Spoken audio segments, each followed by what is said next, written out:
की चटनी है और इसको इस्तेमाल किया जा सकता है अलग अलग तरीके की चाट पकौड़ी में। तो बहुत ही बढ़िया रेसिपी है, बहुत ही सिंपल सी है लेकिन खाने में बहुत ही मज़ेदार बनती है। इसको आप कोई भी स्नैक्स के साथ, चाहे समोसा, टिक्की, पापड़ी, कचौड़ी, किसी के साथ भी इस्तेमाल कर सकते हैं। तो चलिए देखते हैं क्या क्या चाहिए इसके लिए। पहले हमको तो इसके लिए चाहिए 1 कप के करीब मैंने यहाँ पर लिया है धनिया। तो आप जितना भी धनिया लें उसका 1/4 पोर्शन लें मिंट लीव्स यानी कि पुदीना।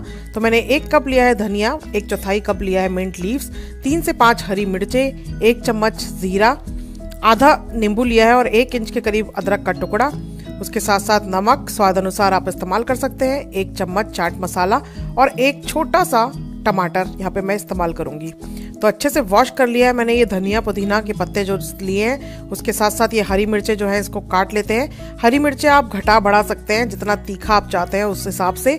तो ये ज़्यादा तेज़ वाली हरी मिर्चें नहीं है तो इसलिए मैंने यहाँ पे 4 से 5 इस्तेमाल करी हैं। ये मैंने इसमें ज़ीरा भी डाल दिया है, अदरक के टुकड़ों को भी छोटा छोटा काट लिया है।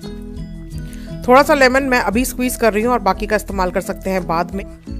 तो ये मैंने एक बार इसको ब्लेंडर में चला लिया लेकिन टमाटर मैं उसमें ऐड करना भूल गई थी। तो मैं ये टमाटर जो छोटा मैं साइज़ का लिया है मैंने इसको भी ऐड कर देती हूँ इसमें आप पानी बिल्कुल ऐड ना करें, क्योंकि जब टमाटर ऐड करते हैं हम तो ऑलरेडी उसका जो पानी होता है उससे ईजिली ब्लेंड हो जाती है ये।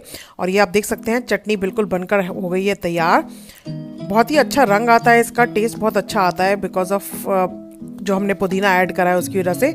तो मैंने यहाँ पे 1 चम्मच जो चाट मसाला लिया था वो भी ऐड कर दिया है और साथ साथ मैं इसमें ऐड कर रही हूँ ये 2 चम्मच के करीब इमली का पानी है।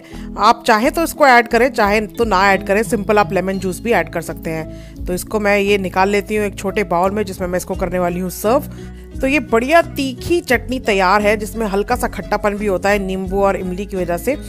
इसको आप इंग्रेडिएंट्स को अपने हिसाब से सेट आउट कर सकते हैं। ज़्यादा खट्टा पसंद है तो थोड़ा ज़्यादा खट्टा ऐड कर सकते हैं, तीखा ज़्यादा पसंद है तो मिर्ची ज़्यादा कर सकते हैं। तो इसको आप अपने हिसाब से बिल्कुल सेट कर सकते हैं और बना सकते हैं ये बढ़िया हरी चटनी, जो कि आप इस्तेमाल कर सकते हैं अलग अलग टाइप के स्नैक्स के साथ और इन्जॉय कर सकते हैं। नहीं तो यूजुअली भी आप इसको अपने जो प्रॉपर मील है उसके साथ सर्व कर सकते हैं। चटनी तो बहुत ही बढ़िया चीज़ है, खाने के साथ सर्व करते हैं तो मज़ा ही और हो जाता है खाने। और साथ साथ इस होली के त्यौहार के टाइम पर मैं लेकर आने वाली हूँ बहुत ही मज़ेदार स्नैक रेसिपीज़ जो आप बना सकते हैं होली के टाइम पर। तो ज़रूर से सब्सक्राइब कीजिए मेरे चैनल को, जिसका बटन ठीक इस वीडियो के नीचे है। और अगर आपको ये रेसिपी आई है पसंद तो लाइक ज़रूर कीजिए। Thank you so much for watching. Have a lovely day. God bless. Bye bye and take care.